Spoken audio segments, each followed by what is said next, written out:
Welcome back to our channel. నేను మీ కావ్య.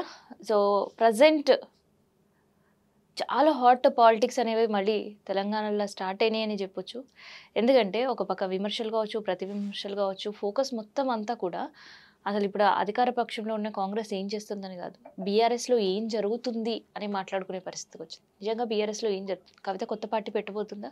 నిజంగా కవిత కొత్త పార్టీ పెడితే ఆ పార్టీ పేరు ఏం ఉండబోతుంది? లేదు కవిత బీ అటు బీఆర్ఎస్ పార్టీ నుంచి దూరమై బీజేపీలోకి ఒక స్థాయిలోకి వెళ్ళబోతుందని ఇంకొంతమంది, లేదు కాంగ్రెస్ లోకి వెళ్ళబోతుందని ఇంకొన్ని వాదనలు కూడా వినిపిస్తున్నాయి. నిజంగా అసలు బీఆర్ఎస్ పార్టీలో పరిస్థితులు ఏముంది? ఎందుకంటే ఒకవైపు కవిత కుంపటి పెడితే ఇంకోవైపు కాళేశ్వరం ప్రాజెక్టు విషయంలో మాజీలందరూ కూడా ఇవాళ కమిషనర్ ముందు హాజరయ్యే పరిస్థితి కనిపిస్తుంది. సో ఇట్లాంటి అంశాలన్నీ కూడా మనం డిస్కస్ చేస్తాం. ఇక ప్రజెంట్ మనతోటి కుమారస్వామి గారు ఉన్నారు, మాట్లాడు సార్. నమస్తే.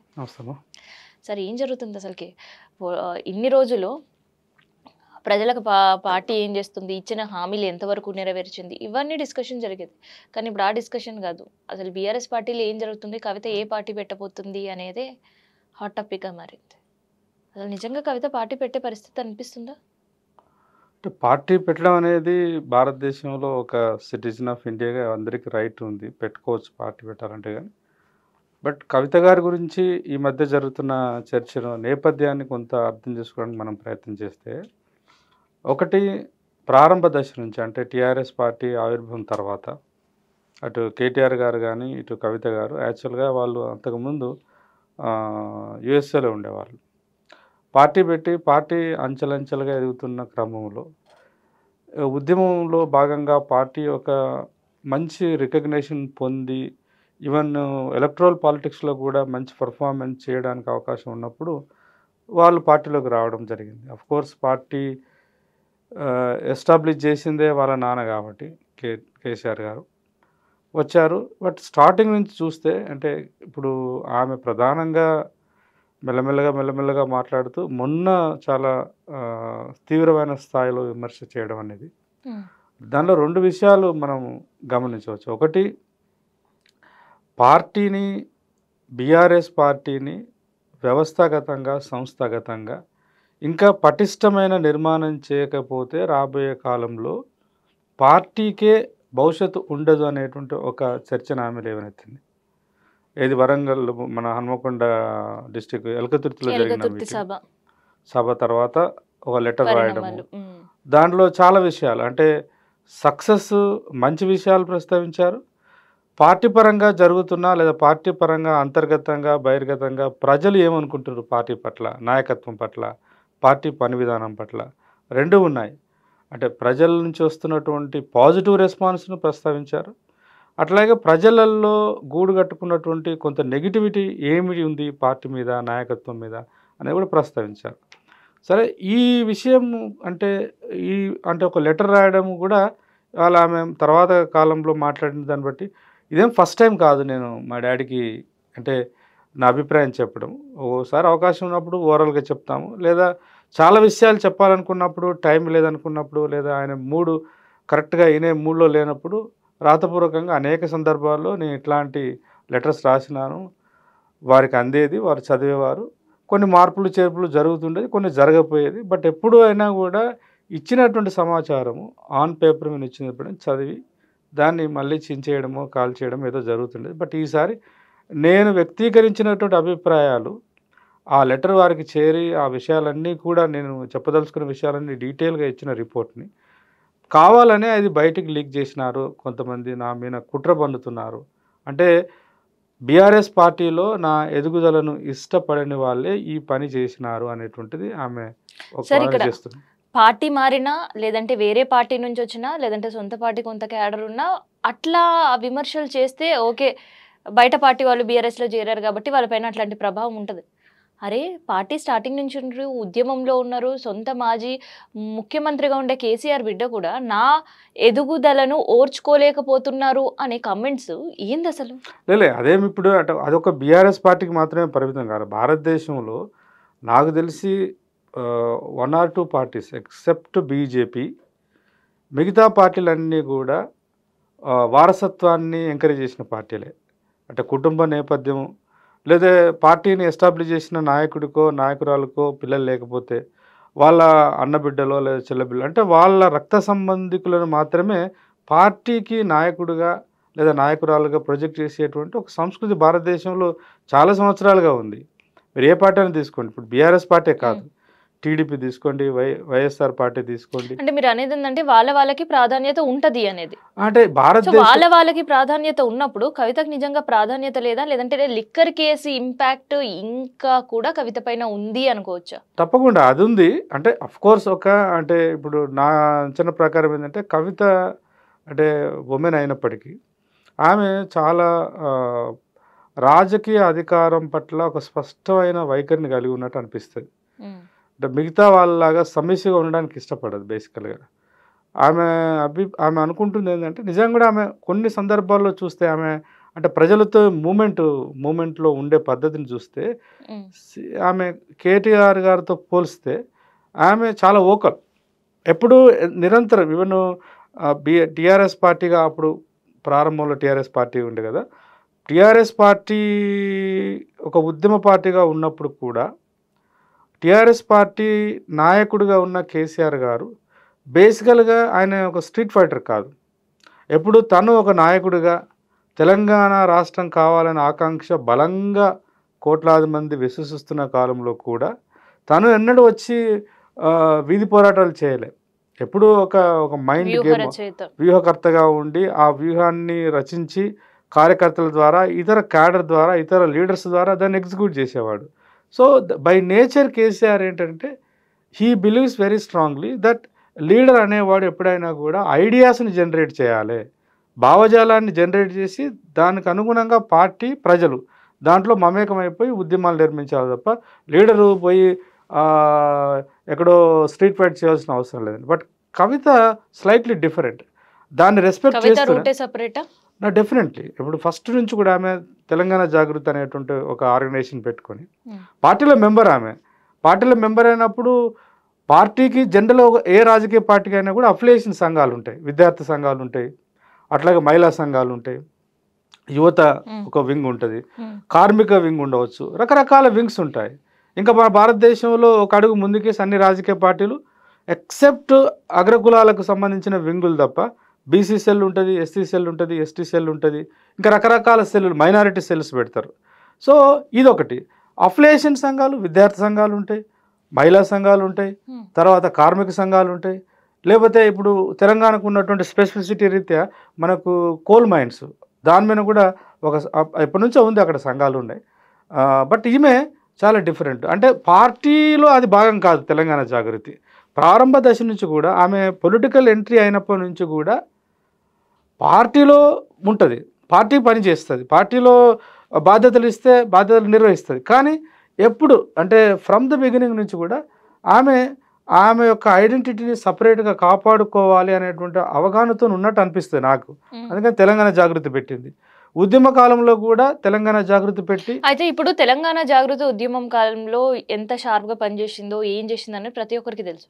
కానీ ఇప్పుడు జాగృతి ప్రజెంట్ సినారియోలో జాగృతి ధర్నా చేస్తే కనీసం బీఆర్ఎస్ వాళ్ళు ఎవరు కూడా వెళ్ళి మద్దతు తెలపలేని పరిస్థితి ఎందుకు వచ్చింది? అది చెప్దాము. బట్ మీరు ఫస్ట్ అడిగిన ప్రశ్న కొంత క్లారిటీ ఇద్దాం. ఒకటి, ఆ సపరేట్ ఒక పర్సనల్ ఐడెంటిటీని ఎప్పుడు కాపాడుకునేటువంటి క్లారిటీతో పనిచేస్తుంది ఆమె.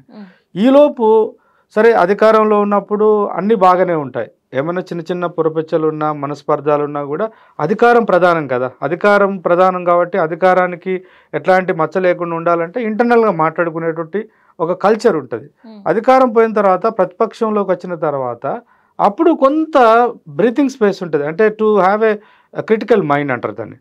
అట్లా ఆమె ఉండే క్రమంలోనే ఈ స్కామ్లో ఆమె అంటే ఆరోపణలు ఎదుర్కొని, అంటే ఈ లిక్కర్ స్కామ్లో ఆమె భాగస్వామ్యం అయినట్టు, తర్వాత హ్యూజ్ అమౌంట్ ట్రాన్సాక్షన్లో కూడా ఆమె ఇన్వాల్వ్ అయినట్టు, అరెస్ట్ కావడము, జైలుకు పోవడము, ఇది తప్పకుండా ఒక కేసీఆర్ కూతురు తెలంగాణలో సాంస్కృతిక చిహ్నానికి ఒక సంఘాన్ని పెట్టుకొని పనిచేసి అందులో ఒక మహిళ, అందులో లిక్కరు, మద్యము, ఇవి చాలా కాంట్రడిక్టరీ సబ్జెక్ట్స్ అయిపోయి అంతకుముందు తను నిర్మించుకున్నటువంటి ఒక మచ్చలేని రాజకీయ గుర్తింపుకు ఇది కాస్త పెద్ద అవరోధంగా మారినమాట వాస్తవం. అంతేందుకు టీఆర్ఎస్ పార్టీలో కేసీఆర్ గారు కూడా ఈ సందర్భంగా ఆమె జైలుకు పోవడం ఇదంతా చూసి ఆమె తర్వాత వచ్చిన తర్వాత కూడా ఎక్కువ స్పేస్ ఇవ్వలేదు, మాట్లాడడానికి ఎంకరేజ్ చేయట్లేదు.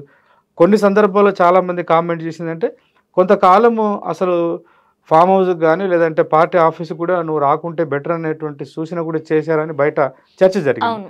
ఈ మొత్తం దీంట్లో నేను ఇందాక ప్రస్తావించినట్టు ఆమె బేసికల్గా సైలెంట్గా ఉండడానికి ఇష్టపడదు. ఎప్పుడూ ప్రజలలో ఉండాలి, ఎప్పుడూ తన నాయకత్వాన్ని కాపాడుకునేటువంటి వ్యూహరచన చేస్తూ పనిచేస్తూ వచ్చింది. కాబట్టి ఈ ఈ ఈ లిక్కర్ స్కామ్ ద్వారా వచ్చినటువంటి మచ్చ నుంచి బయటపడడం కోసం కావచ్చు, పార్టీలో ప్రారంభ దశ నుంచి నేను ఇంత కష్టపడి చాలా సందర్భాలు అన్నది మొన్నది చాలా ఓపెన్గా అన్నది, అవును. నేను నా రక్తాన్ని చెమటగా మార్చి పార్టీ నిర్మాణంలో నా భాగస్వామ్యం ఎంతో ఉంది, నేను చాలా శ్రమ చేసిన, అవును. కానీ నేను చేసిన శ్రమకు నేను కష్టపడ్డ కష్టానికి నాకు పార్టీలో గుర్తింపు లేదు, నాకు ప్రాధాన్యత లేదు, నాకు అసలు పార్టీలో నా స్థానం ఏంటి అనేటువంటి ఇక్కడ దాకా వచ్చింది. అంటే ఒకటి ఆ లిక్కర్ స్కామ్ నుంచి వచ్చిన అపవాదం నుంచి బయటపడడం కోసం తనలాడుతున్నటువంటి సమయం, అందులో పార్టీలో కూడా సరి అయినటువంటి ప్రాతినిధ్యం. మూడో అంశం ఏంటంటే ఈ రేపటి భవిష్యత్తు ఏంటిది. ఇప్పుడు కేసీఆరా, కేటీఆరా, కవితనా, హరీష్ రావు అనేది అది ఇంటర్నల్ సబ్జెక్ట్. బట్ ఆమె ఏంటంటే ఒక ప్రతిపక్షంగా ఒకవైపు అధికారంలో ఉన్న కాంగ్రెస్ పార్టీ చాలా పెద్ద ఎత్తున రాజకీయ విమర్శలు చేస్తూ అరెస్ట్ చేస్తారనేటువంటిది, తర్వాత ఇప్పుడు కాళేశ్వరం మీరు ఇందాక ప్రస్తావించినట్టు కాళేశ్వరం కేసు కావచ్చు, తర్వాత ఇంకా రకరకాల విషయాలలో కేసీఆర్ను ప్రధానంగా కేసీఆర్ను టార్గెట్ చేసి మాట్లాడుతున్నప్పుడు అసలు ఎలాంటి చలనం లేకుండా కేవలం ప్రెస్ మీట్లకు లేదంటే ఇన్స్టాగ్రామ్ ట్వీట్లకి దీనికి పరిమితం అయితే ఎట్లా అనేటువంటి విమర్శ కూడా ఆమె చేసింది. దీని మొత్తం సారాంశంలో మనకు కనబడుతున్నది ఏంటంటే, ఒకటి పార్టీలో తనకు రావాల్సిన ప్రాతినిధ్యాన్ని ఇప్పుడైనా తేల్చండి అనేటువంటి ఒక అల్టిమేటం ఇచ్చింది కేసీఆర్కి. రెండోది, దీని ద్వారా ఒక మేజర్ ఎజెండా తీసుకున్నప్పుడు ఆమె మీద బ్లేమ్ మీద చర్చ జరగదు కదా, మీడియాలో కానీ పత్రికా రంగంలో కానీ షిఫ్ట్ అవుతుంది.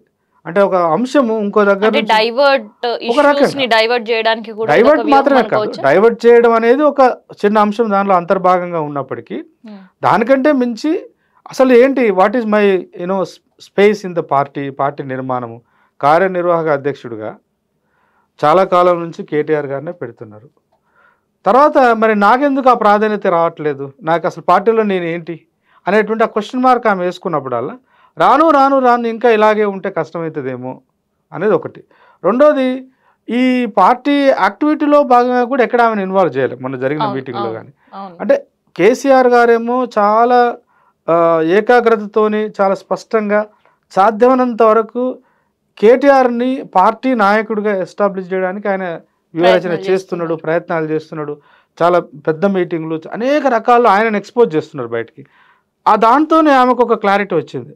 అంటే ఎన్నడుకున్నా కూడా నాది సెకండరీ పొజిషన్ అయినా అసలు ఉండదా ఇట్లా అసలు అంత వీక్గా ఎందుకు ఉండాలి పార్టీలో.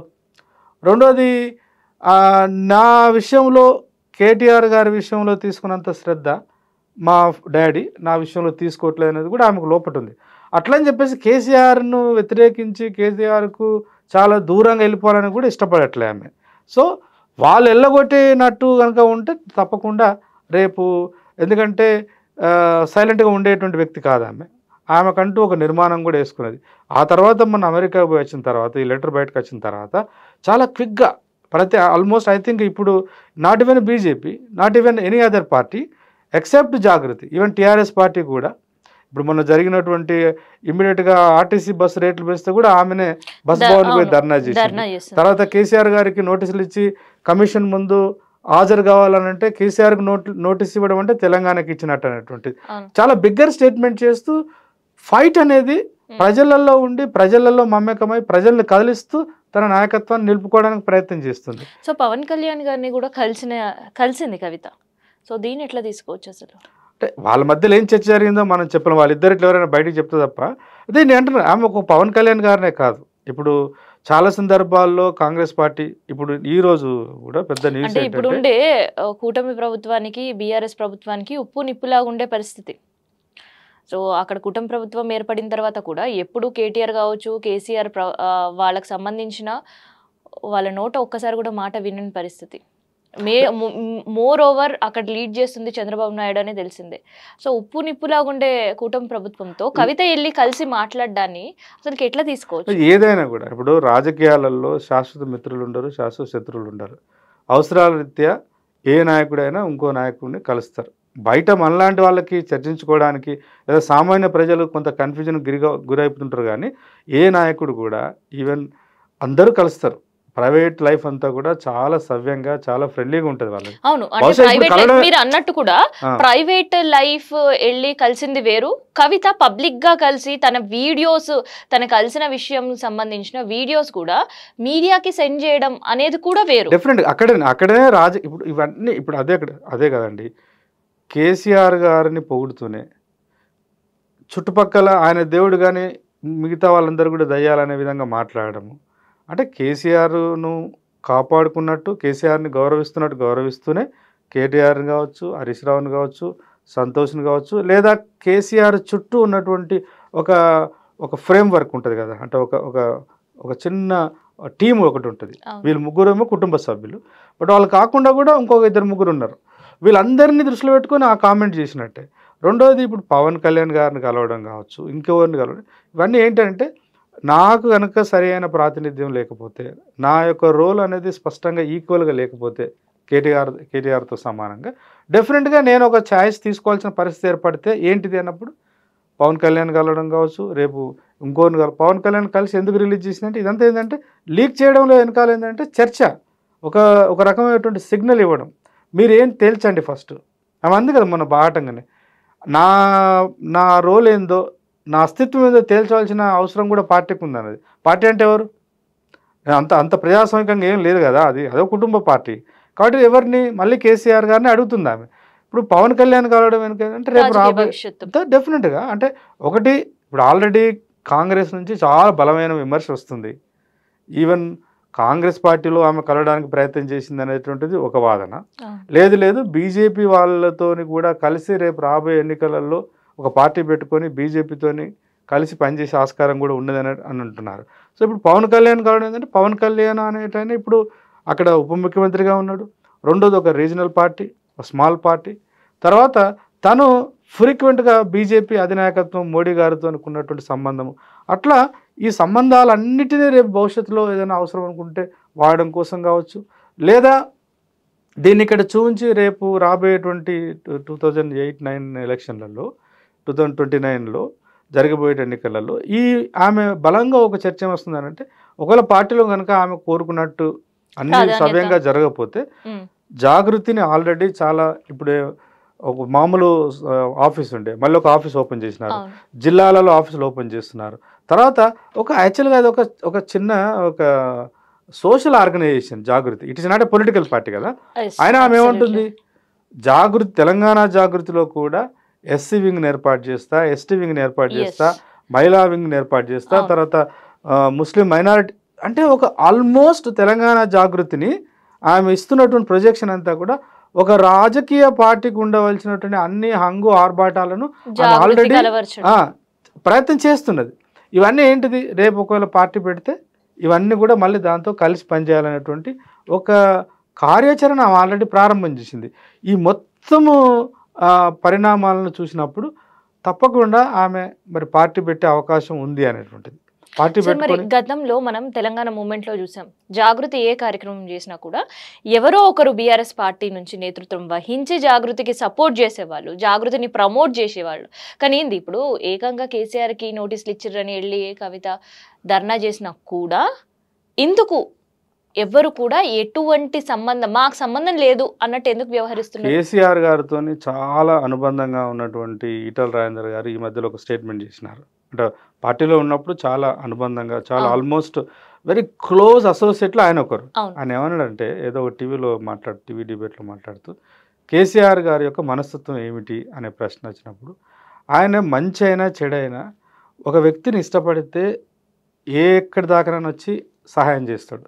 ఇష్టపడకపోతే కుటుంబ సభ్యులైనా, కన్న కొడుకైనా, కన్న కూతురైనా, కుటుంబ సభ్యులైనా, అనుంగు మిత్రుడైనా నచ్చలేదు అని కనుక డిసైడ్ చేసుకుంటే ఇంకా వారిని ఎట్టి పరిస్థితుల్లో క్షమించడు, వారిని అసలు దగ్గర రానియడు అనేటువంటిది ఆ స్టేట్మెంటు కొంత, ఎందుకంటే తను చాలా సుదీర్ఘకాలంగా తనతో కలిసి ప్రయాణం చేసిండు. ఎస్. ఒకవేళ అదే నిజమైతే ఇప్పుడు ఆల్రెడీ ఆమె ఫస్ట్ ఈ లెటర్ లీక్ అయిన తర్వాత శంషాబాద్ ఎయిర్పోర్ట్లో వచ్చి ప్రెస్ మీట్లో మాట్లాడిన తర్వాత మొత్తం పార్టీ కాడర్కి అంతా ఒక ఇండికేషన్ వెళ్ళిపోయింది. ఓకే, ఏంటంటే ఎవరు కూడా కామెంట్ చేయదు. ఫస్ట్ పాయింట్, ఎవరు దాని మీద స్పందించకూడదు. కింది స్థాయి నుంచి మొదలుకూడదు పై స్థాయి వరకు. అట్లా చాలా ఒక 3-4 రోజులు ఆమె రకరకాలుగా మాట్లాడుతున్న ఎవరు స్పందించలేదు. తర్వాత జాగృతి మీటింగులు, మంచిర్యాలలో జరిగిన మీటింగ్ కావచ్చు, హైదరాబాద్లో ఆఫీస్ ఓపెన్ చేసినప్పుడు కావచ్చు, చాలా ప్రాంతాలలో పర్యటిస్తున్నప్పుడు ఎవరు కూడా పార్టీతో అనుబంధం ఉన్న వాళ్ళు లేదా పార్టీలో ఉండాలనుకుంటున్న వాళ్ళు ఎవరు కూడా జాగృతి మీటింగ్స్ కానీ జాగృతి కార్యక్రమాల్లో పాల్గొనదని క్యాడర్కి లీడర్కి సరైనటువంటి ఇన్స్ట్రక్షన్స్ ఇచ్చేసింది పార్టీ. అంటే కేసీఆర్ గారు ఇచ్చినట్టు పార్టీ. అంటే ఎందుకు ఇచ్చారు అనేది ఇక్కడ ఒక పెద్ద ప్రశ్న. అంటే ఒకవేళ ఇప్పుడు ఈటల రాజేందర్ గారు చెప్పినటువంటి మాటకి ఇవన్నీ కూడా కొంత షింక్ అవుతున్నాయి. రెండోది, సహజంగా అంటే ఎంత గొప్ప రాజకీయ విలువలు ఉన్న వాళ్ళైనా కూడా, ఏ రాజకీయ నాయకుడైనా కూడా కేసీఆర్కి కూడా వర్తిస్తే చాలామందికి వర్తిస్తుంది. ఎవరైనా కూడా ఈ భారతదేశం యొక్క సమాజం ఏంటంటే పురుషాధిపత్య సమాజం. అంటే కేసీఆర్ గారు వాళ్ళిద్దరు అంటే కన్నబిడ్డలే కదా, కేటీఆర్ కవిత. కేటీఆర్ నా దృష్టిలో అయితే కేటీఆర్ గారు అఫ్కోర్స్ వెల్ ఎడ్యుకేటెడ్, చాలా అనుభవం ఉంది, మంచి వాగ్దాటి ఉన్నవాడు, మంచి ఇంగ్లీష్ స్పీకింగ్ స్కిల్స్ ఉన్నాడు. కానీ but he's not a people leader. ఒక సామాన్య మానవుల్ని తొందరగా ఒక మిస్మరైజ్ చేసి ఒక చెరిస్మాటిక్ లీడర్కి ఇంకా ఎవాల్వ్ కాలేదు comparatively. Kavitha is far better in reaching people. అట్లా వెళ్ళిపోతుంది. బట్ వాస్తవంగా ఒకవేళ కవిత రావైంది అనుకోండి, అమ్మాయి కాకుండా అబ్బాయి ఉంటే ఫెయిర్ ఛాన్సెస్ తప్పకుండా ఆమెకే ఉండేది. సో కొడుకును ప్రమోట్ చేయాలని డిసైడ్ చేసుకున్న తర్వాత కూతురికి ఇచ్చే ప్రాధాన్యత ఏం తగ్గదు. బట్ పార్టీ నాయకత్వానికి కూతురికి ఇచ్చేటువంటి గొప్ప దార్శనికత ఉన్న లీడర్ ఏం కాదు కేసీఆర్. అట్లా అన్ని రాజకీయ పార్టీలలో కూడా కొడుకులను ప్రమోట్ చేసి బిడ్డల్ని సెకండరీ పొజిషన్లో పెడుతున్నారు.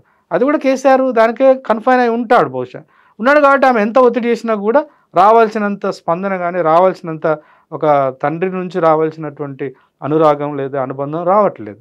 కాబట్టి ఆమె ఏం చేస్తుంది, అట్లాంటప్పుడు ఫ్యూచర్ ఏంటి అని ఆలోచిస్తారు కదా. ఇప్పుడు ఆమె మామూలు కార్యకర్తగా ఉండడానికి ఇష్టపడట్లే, మామూలు లీడర్గా ఒక ఎంపీగానో ఒక ఎమ్మెల్యేగానో ఒక ఎమ్మెల్సీగానో ఉండి సంతృప్తి పడిపోయి పార్టీని కాపాడుకుందామని రావట్లేదు.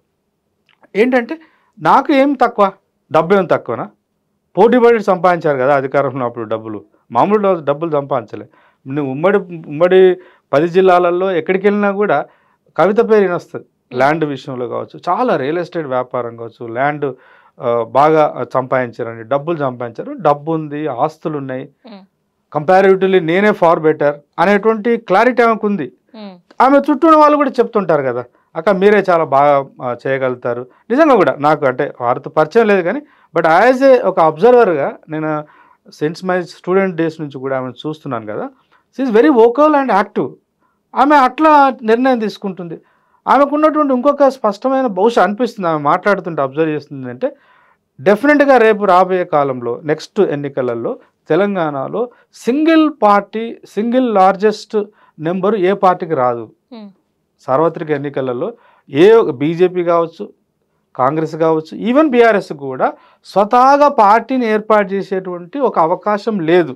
ఎందుకు అనే ప్రశ్న వేసుకున్నప్పుడు ఆమె కొంత ఇక్కడ ఇంకోటి, సో కవిత రాజకీయ భవిష్యత్తు కోసం పవన్ కళ్యాణ్ గారిని కలిసిందా, లేదు తన సొంత భవిష్యత్తు కోసం జాగ్రత్త పెట్టుకుని దాన్ని ఇంకొంత శక్తివంతంగా చేస్తుందా, ఇవన్నీ మనం ఒకసారి పక్కన పెడితే, first of all BRS party 10 సంవత్సరాల అధికారంలో ఉండి తెలంగాణ రాష్ట్రం కోసం కష్టపడి ఇప్పుడు ఒక ప్రతిపక్ష హోదాలో ఉంది. ప్రతిపక్ష హోదాలో ఉన్నప్పుడు పార్టీ ఇంటర్నల్ డిస్టర్బెన్సెస్ అయితే పార్టీకి అంత పెద్ద ప్రభావం చూపు, కానీ ఇది ఎక్స్టర్నల్ డిస్కషన్స్ లాగా వచ్చే పరిస్థితి వచ్చింది. సో మనం పార్టీకి నష్టం ఉండదు, అధికార పక్షానికి వీళ్ళకి పైన కామెంట్ చేయడానికి అవకాశం ఇచ్చినట్టు ఉండదు. ప్రజల్లో వీళ్ళ పరిస్థితి అదే వాస్తవమే. ఇప్పుడు స్వతంత్ర భారతదేశంలో ప్రతి రీజనల్ పార్టీకి ఇది కామన్ సమస్యనే. దాన్ని ఓవర్కమ్ కావాలి నాయకత్వం. పార్టీకి నష్టమే, ఇప్పుడు నష్టం జరగట్లేదా, క్యాడర్ కూడా చాలా కన్ఫ్యూజన్లో ఉన్నారు. అంటే ఏంటి అసలు ఇప్పుడు ఆమె మాట్లాడుతున్న దానిలో కొంత సత్యం ఉంది, కానీ ఆమె చేస్తున్న విమర్శ చాలా ఘాటుగా ఉంది. ప్రతిపక్షాలకు ఒక రాజకీయ అస్త్రాన్ని ఇచ్చినట్టే అట్లా మాట్లాడము. ప్రతిపక్షాలు ఎప్పుడు విమర్శ చేస్తుంటాయి కదా. ఇంతకుముందు కాంగ్రెస్ పార్టీ కానీ, టీఆర్ఎస్ కానీ, బీజేపీ కానీ ఇతర పార్టీలు ఉమ్, డైరెక్ట్గా కుటుంబాన్ని అటాక్ చేసే కేసీఆర్ గారిని ఇంకా చాలా లోతుల్లోకి వెళ్ళి రాజకీయంగా విమర్శించి తనను ఒక నైతికంగా పతనం వైపు దారితీసే పరిస్థితి లేదు కదా. ఇప్పుడు ఒక పెద్ద అస్త్రం ఇచ్చినట్టే. క్యాడర్ డెఫినెట్గా కొంత కన్ఫ్యూజన్ గురవుతారు. లీడర్లు కూడా, క్యాడరే కాదు, ఈవెన్ ఎమ్మెల్యేలు, అంతకుముందు అసలు ఉన్న ఎవరిని మాజీ వెళ్ళి మంత్రులు, కలవాలన్నా కూడా ఇప్పుడు ఆ, కలిసే పరిస్థితి లేదు. ఎట్లా ఇప్పుడు అనేటువంటి కేటీఆర్ ని కలిస్తే కవిత కోపం వస్తుందా, కవితను కలిస్తే లేదంటే వాళ్ళపైన ఏమైనా యాక్షన్ తీసుకునే అవకాశం ఉందా అని ఒక కన్ఫ్యూజన్ స్టేటస్ ఆఫ్ లో లీడ్ చేస్తున్నారు ప్రజెంట్. ఉంది. కానీ ఆమె తేల్చుకోదలుచుకుంది కదా. She doesn't want to keep it that. So party damage కి ఇదొక పార్టీ పరిస్థితి డ్యామేజ్ కావద్దనంటే ఎంత త్వరగా వీలైతే అంత త్వరగా నా సంగతి ఏదో తేల్చమంటుంది ఆమె. ఉమ్.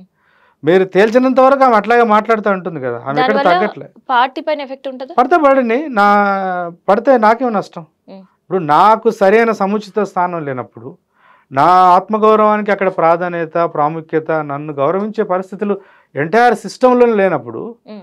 నేనెందుకు దానికోసం ఆలోచించాలి? ఆ నష్టం ఎవరు జరుగుతుంది? కేసీఆర్ ఒకవేళ ఇవన్నీ సెటరేట్ చేస్తే పార్టీ మళ్ళీ డౌన్ కాకుండా ఉండడం కోసం అందుకనే చాలా స్ట్రాటజికల్గా, వ్యూహాత్మకంగా కేసీఆర్ గారిని చాలా హై స్టాండర్డ్లో చూపిస్తూ పార్టీ నిర్మాణంలో ఉన్నటువంటి కేటీఆర్ను, హరీష్ రావును కామెంట్ చేస్తున్నాను. సో ఇప్పుడు యాక్చువల్గా తేల్చవలసింది ఎవరంటే కేసీఆర్ గారు. ఆమెకు సంబంధించిన విషయాలు మాట్లాడము, ఆమెతో మాట్లాడి పిలిచి దాన్ని ఒక సెటరేట్ చేయడం ఒక పద్ధతి. లేదు ఇంకా ఆమె ఇప్పుడుతో ఆగదు, ఒకవేళ పిలిచి మాట్లాడినా కూడా ఆమె ఎక్స్పెక్టేషన్స్ ఎక్కువ ఉన్నాయి అనుకోండి. సార్ ఇప్పుడు ఇక్కడ ఇంకొకటి, ఇప్పుడు ఎలక్షన్స్ టైము కాదు, ఇంకా they have much more time. కానీ ఎలక్షన్స్ కాలం ఇంకా దూరంగా ఉన్నా ఎందుకు ఈ రప్చర్ అంత పార్టీలో మచ్ మోర్ లేదండి. ఒకప్పుడు ఎన్నికలు వేరు, ఇప్పుడు వేరు.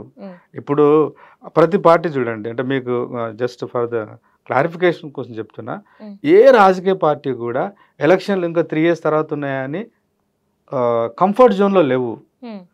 బీజేపీ చూడండి, బీజేపీ చాలా చాప కింద నీరులాగా ప్రతి 10 daysకి 15 daysకి నన్ను అడిగితే ఇంటర్నల్గా ఈవెన్ 1 week కూడా కేంద్ర స్థాయిలో ఉన్నటువంటి పార్టీని మానిటర్ చేస్తున్న వాళ్ళు ఎవ్రీ 15 daysకి 1 monthకి వచ్చి ఇంటర్నల్గా రివ్యూ చేస్తున్నారు.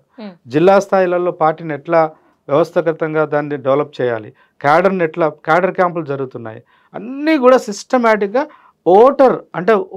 ఓట్ బ్యాంక్ని క్యాప్చర్ చేయడానికి కావాల్సినటువంటి మొత్తం మెకానిజం అంతా జరుగుతుంది బీజేపీలో. కాంగ్రెస్ కూడా అధికారంలో ఉన్నా కూడా, ఈవెన్ ఇంక్లూడింగ్ ముఖ్యమంత్రి గారు కూడా ఎన్నికలు ఇంకా 3 సంవత్సరాలు ఉన్నాయి కదా అని చెప్పేసి ఆయన చాలా కూల్గా రిలాక్స్గా ఏం లేడు. కాబట్టి ఈవెన్ బీఆర్ఎస్ లేదనేది ఆమె విమర్శ. బీఆర్ఎస్ ప్రజలకు దూరం అవుతుంది అనేటువంటిది. కాబట్టి ఒకవేళ నిజంగానే ఆమె ఆశించినటువంటి ప్రాతినిధ్యము, ప్రాధాన్యత లేకపోతే 1 సంవత్సరం ముందు, 6 నెలల ముందు పార్టీ పెడితే ఆమెకు తెలుసు ఇవాళ రాజకీయాల నిర్వహణ కూడా మారింది. ఒకప్పుడు అట్లా ఎప్పుడో వెనకట 1980లో ఎన్టీఆర్ గారు వచ్చేసి ఒక పార్టీని 6 నెలల్లోనే అధికారం తీసుకొచ్చినట్టు లేదు. చాలా మారింది కదా, చైతన్యం పెరిగింది సమాజంలో. కాబట్టి చాలా లాంగర్ వ్యూ ఉండాలి. లాంగర్ వ్యూతో పాటు సిస్టమేటిక్ కంటిన్యూస్ ప్రజలతో మమేకం కావాలనేది ఆమె క్లారిటీ ఉంది. ఇది కనుక తేలకపోతే పార్టీని పెట్టుకొని ఆ పార్టీ తరపున ఆ పార్టీని ప్రజల్లోకి తీసుకెళ్ళి ఇప్పుడున్న అన్ని రాజకీయ పార్టీల కంటే తను ఏ రకంగా సపరేటు, ఏ రకంగా గుణాత్మకమైన పార్టీని తను దాన్ని నిరూపించుకోవాలి కదా. కాబట్టి ఆమె సిస్టమేటిక్గా అన్నిటినీ బహుశా యాక్టివేట్ చేస్తుంది. డన్. ఓకే సార్, ఇక్కడ కాంగ్రెస్ ప్రభుత్వం ఉద్యోగుల పట్ల తీసుకున్న నిర్ణయం, డిఏలకు సంబంధించి కావచ్చు, లేదంటే వాళ్ళకి పాత బకాయిలు పెండింగ్లో ఉన్నాయి, ప్రతి నెల 700 కోట్లకి తగ్గకుండా చెల్లించడం కావచ్చు, ఈ నిర్ణయం పైన ఎందుకు ఇంకా ఉద్యోగులు అసంతృప్తిగా ఉన్నారు? మొన్న మధ్యలో ఒకసారి గౌరవ ముఖ్యమంత్రి గారు మాట్లాడుతూ, మీరు నన్ను ఏం చేసినా కూడా ఒక పైసా రాలు అంటే దాంతోపాటు చాలా సీరియస్ కామెంట్ చేసినాడు. ఏమన్నా నన్ను కోసుక తిన్నా కూడా ఒక పైసా రాదు నా దగ్గర నుంచి, అన్నీ చాలా కష్టంగా ఉంది. అంటే ప్రభుత్వానికి ఆదాయం వస్తుంది, దాంతోపాటు ఆదాయానికి మించి అప్పులు ఉన్నాయి, ఆదాయానికి మించి ఎక్స్పెండిచర్ ఉంది. కాబట్టి ఉద్యోగులను ఒక రకంగా ఒక థ్రెట్ చేశాడు ఆయన. అంటే నన్ను కోసుకు తింటారా, ఏం చేస్తారని చెప్పేసి. అంటే ప్రజలలో సామాన్య మానవుడికి ఆ స్టేట్మెంట్ ఎట్లుంటుందంటే, యాజ్ ఇఫ్ ఉద్యోగస్తులు ప్రభుత్వాన్ని చాలా ఇబ్బంది పెడుతున్నారు, తర్వాత వాళ్ళ మీద ఒక అనైతికమైనటువంటి ఆరోపణ చేయడానికి ఆస్కారం ఇచ్చింది ఆయన ఇచ్చిన స్టేట్మెంట్. ఇప్పుడు 4 కోట్ల మంది జనాభా ఉన్న ఈ రాష్ట్రంలో ఎంతమంది ఉద్యోగులు ఉన్నారు గవర్నమెంట్ ఉద్యోగులు? 4 లక్షల చేంజ్ ఉండాలి. ఇప్పుడు యాక్చువల్‌గా 3 లక్షల మందే ఉన్నారు. 3,60,000 ఏమో ఉన్నారు. ఈ 3,60,000 మందికి అదేమి భిక్షం కాదండి. డిఏ అనేది అది భిక్షం కాదు. అది చట్టబద్ధంగా ప్రతి ఎంప్లాయీస్‌కి కాలానుగుణంగా రావాల్సినటువంటి చెల్లింపులు. దాన్ని కూడా గత ప్రభుత్వం కూడా వాయిదా వేస్తూ వచ్చింది.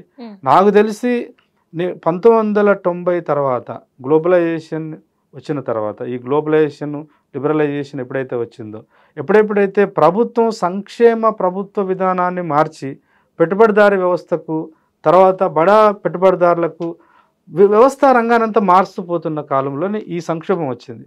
అంతకుముందు ఉద్యోగస్తులు లేరా? ఉమ్మడి ఆంధ్రప్రదేశ్లో కూడా ఉద్యోగస్తులు ఉన్నారు కదా. 1980లో 70లో 90 వరకు వచ్చినటువంటి పెద్దగా సంవత్సరాల తరబడి వాయిదా వేసినట్టు ఎక్కడ లేదు. ఈసారి ఈ సంవత్సరం డిఏ వేయకపోతే నెక్స్ట్ సంవత్సరం లోపు అడ్జస్ట్ చేసేది గవర్నమెంట్. అఫ్కోర్స్ మూలధనం యొక్క పరిస్థితులు కూడా మారినాయి. అంటే సాలరీస్ పెరిగినాయి, దాని తగ్గట్టు డిఏ రావాలి. బట్ దాని తగ్గట్టు ఆదాయం కూడా వస్తుంది. రావాల్సిన వాటి దాంట్లో ఒకటి ఇచ్చి తర్వాత ఇంకో దాన్ని దశల వారీగా ఇస్తామని చెప్పడమే చాలా తప్పది. ఇప్పుడు నువ్వు ప్రభుత్వం ఎట్లా నడుపుతుంది? ప్రభుత్వ కార్యనిర్వాహక వ్యవస్థ ఎట్లా నడవాలా? ఒకవైపు కరప్షన్ జరగద్దు అని అంటుంది ప్రభుత్వం, ప్రజల కరప్షన్ ద్వారా చాలా ఇబ్బందులు ఉందని అంటుంది. రావాల్సినటువంటి మరి జీవన ప్రమాణాలు, జీవన విధానాలు కూడా మారినాయి కదా. తప్పకుండా రేషనలైజ్ చేయడం కోసం ఏదైనా ప్రయత్నం చేసి చేయాలా? దానికి సపరేట్ డిబేట్. ప్రజల్ని చైతన్యవంతం చేయాలి. ముఖ్యంగా ఉద్యోగస్తులను చేయవచ్చు. వినరా? ఇప్పుడు ఈ ఉద్యోగస్తులే కదా తెలంగాణలో అసలు ఎంత త్యాగం చేసినారు. వ్యక్తుల గురించి పక్కన పెట్టండి, అంటే సమూహం గురించి మాట్లాడుతున్నా. తప్పకుండా ప్రతి సమాజంలో అంటే అసలే డిఏలు లేవు, నన్ను కోసుక తిన్న రూపాయి రాదన్న ముఖ్యమంత్రి 4 అడుగులు దిగేసి వచ్చి నేను ఇస్తాను అని ఒప్పుకున్న తర్వాత కమిటీ సాక్షిగా ఎందుకు ఇంకా ఉద్యోగులు నమ్మని పరిస్థితిలో ఉన్నారు? ఇంకా ఎందుకు అసంతృప్తిగా ఉన్నారు? ఇప్పుడు కాదు కదా, ఇప్పుడు వాళ్ళు గవర్నమెంట్ వచ్చి దాదాపు ఒక 12 months 13 months అయిపోతుంది. సో స్టార్టింగ్లో కూడా అంటే ఈ ఉద్యోగస్తులది ఇదొకటి. స్టార్టింగ్ నుంచి కూడా నిజంగానే వాస్తవం ఏంటంటే బేసిక్ సమస్య ఎక్కడ వస్తుందనంటే, గతంలో ఉన్న ప్రభుత్వం కావచ్చు, ఇప్పుడు ప్రభుత్వాన్ని నడుపుతున్నటువంటి ఈ పార్టీ కూడా బేసికల్గా ప్రజలను సరైనటువంటి విధానాలను ఎక్స్ప్లెయిన్ చేసి, ప్రజలు కోరుకుంటుంది ఏంది? ఇన్ని రకాల ఉచిత వ్యవహారాలు ఇవని ఎవ్వరు అడగలే. రైతులు అడిగినరా రైతు బంధు ఇవని? అడగలే కదా.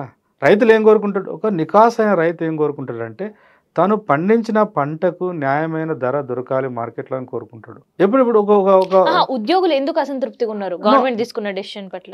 అసంతృప్తి కాదు, భయం ఉంది వాళ్ళకి. అసంతృప్తులు చాలా అంతకుముందు. ఇప్పుడు ఫైనాన్స్ మినిస్టర్గా ఉన్నట్టు బట్టి విక్రమార్కతో నెంబర్ ఆఫ్ మీటింగ్స్ జరిగినాయి ఉద్యోగస్తులది. ఎక్కడ నెక్స్ట్ 6 months అన్నారు, నెక్స్ట్ మంత్ అన్నారు, ఎప్పుడు కూడా ఏం రాలే కదా. అటు విద్యార్థులకు స్కాలర్షిప్ ఇవ్వరు, ఉద్యోగస్తులకు రావాల్సిన న్యాయంగా ఇవేమి వాళ్ళు అదనంగా జీతాన్ని వాళ్ళు ఎక్స్పెక్ట్ చేయట్లేదు, డిమాండ్ చేయట్లేదు. న్యాయబద్ధంగా అంటే సంవత్సరానికి లేదా 6 నెలలకు రావాల్సిన డిఏలు ఇవన్నీ కూడా కామన్గా జరిగే రొటీన్ ప్రాసెస్. ఈ వీటి మీద ఎక్కడ కూడా స్పష్టత లేదు కదా. ఏమనంటే గతంలో ప్రభుత్వం చేయలేదు కాబట్టి మేము చేయలేదు అనడం. గతంలో ప్రభుత్వం చేయలేదు కాబట్టి ప్రజలు నిర్ణయించుకున్నారు. సరే, ఇప్పుడు ఆ 7 డిఏలకు ఇప్పుడు ఎంత ఇవ్వగలుగుతారు?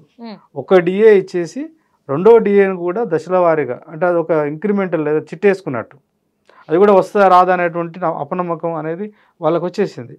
ఉద్యోగస్తులు ఎందుకు నమ్మలేకపోతున్నారు? కారణం ఏంటంటే ఆర్థిక వ్యవస్థ పట్ల, అంటే సంపదను సృష్టించడం ఎలా, న్యాయంగా కూడా సంపద సృష్టించలేదా మరి ప్రభుత్వం? అంటే కోట్ల రూపాయలు సృష్టిస్తున్నారు, కానీ సృష్టించిన సంపదను మళ్ళీ ప్రజలకు పంచేటువంటి దగ్గర దార్శనికత లేదు.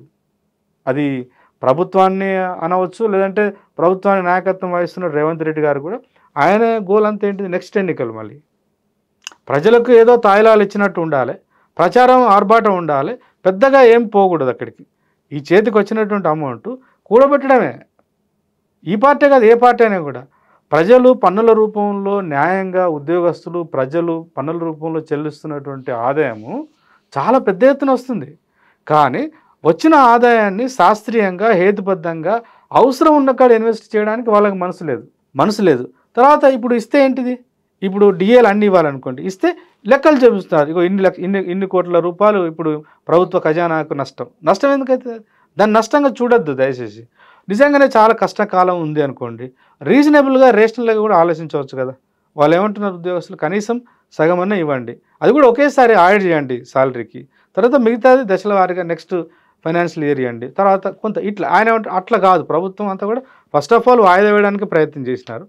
ఎప్పుడైతే ఉద్యోగస్తుల నుంచి ఆ స్టేట్మెంట్ చేసిన తర్వాత పార్టీలకు అతీతంగా, సంఘాలకు అతీతంగా, భావజాలకు అతీతంగా ఉద్యోగస్తులు, తర్వాత కొంత బుద్ధిజీవులు అది సరైనటువంటి మాట కాదని ఎప్పుడైతే ఘాటుగా ఒక పొలిటికల్ డిస్కషన్ వచ్చిందో, అప్పుడు మళ్ళీ దానికి రిపేర్ చేయడం కోసం మనం మీటింగ్ పెట్టి డిఏలు ఇస్తామని చెప్పేసి దాని ఒక పెద్ద మళ్ళీ ఒక పెద్ద బ్యానర్ ఐటమ్గా తీసుకొచ్చి, బట్ ఆచరణ లేదు కదా.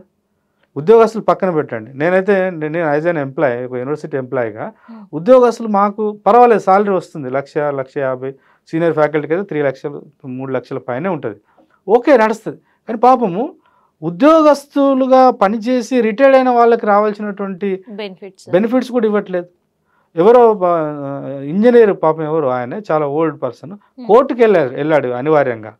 ఒకవేళ సెక్రటేరియట్కి వెళ్ళి ఫైనాన్స్ డిపార్ట్మెంట్ నుంచి రావాల్సిన వాళ్ళ సొంత డబ్బులు అండి అవి, జీతంలో ఫిఎఫ్గా కట్టినటువంటి డబ్బులు, అది ఆ డబ్బులను ఇవ్వడానికి కూడా మళ్ళీ పర్సంటేజ్లు ఇవ్వాలా, ఇది వాస్తవం.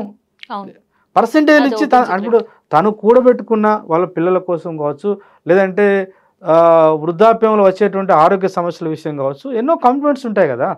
అందరూ ఉద్యోగస్తులు కరప్షన్ చేయరండి, కొన్ని డిపార్ట్మెంట్లలో, అన్ని డిపార్ట్మెంట్లో ఉన్నట్టు ఎక్కడో ఒకటి కొంతమంది ఉండవచ్చు, కానీ చాలామంది నిజాయితీగా పనిచేస్తున్న వాళ్ళు కూడా ఉన్నారు కదా. కేవలం జీతాన్ని మాత్రమే నమ్ముకొని నిజాయితీగా ప్రజలకు సేవ చేసిన వాళ్ళు లక్షల మంది ఉన్నారు. అట్లాంటి వాళ్ళకి అన్యాయం చేస్తే ఎట్లా? వాళ్ళ డబ్బులు తీసుకోవడానికి పర్సంటేజ్లు ఇవ్వనా? సెక్రటేరియట్లో ఈ కరప్షన్ జరుగుతుందని అందరికీ తెలుసు, మాలాంటి వాళ్ళకే తెలుసు కదా, మీకు తెలియదా? మంత్రులు తెలియదా? ముఖ్యమంత్రి గారు తెలియదా? వాటిని ఎందుకు కట్టలు చేయట్లేదు? అంత కరప్షన్ ఎందుకు జరగాలి అక్కడ? అంటే ఒకవైపు వాళ్ళకి రావాల్సినటువంటి రిటైర్మెంట్ బెనిఫిట్స్ ఇవ్వరు, ఉద్యోగస్తులకు రావాల్సినటువంటి డిఏలు ఇవ్వరు, ఏరియర్స్ ఇవ్వరు, ప్రజలకు ఏమన్నా మంచి చేస్తారంటే అది కూడా ఏం లేదు కదా. ఎంత ప్రచార ఆర్భాటాలు తప్ప ఎక్కడ ఏమైనా కూడా అంటే లక్షలాది మందిని, కోట్లాది మందిని మిస్మరైజ్ చేయగలిగేటువంటి ఒక పొలిటికల్ జిమ్మిక్, పొలిటికల్ గేమ్స్ ఆడుతున్నాయి. Thank you sir.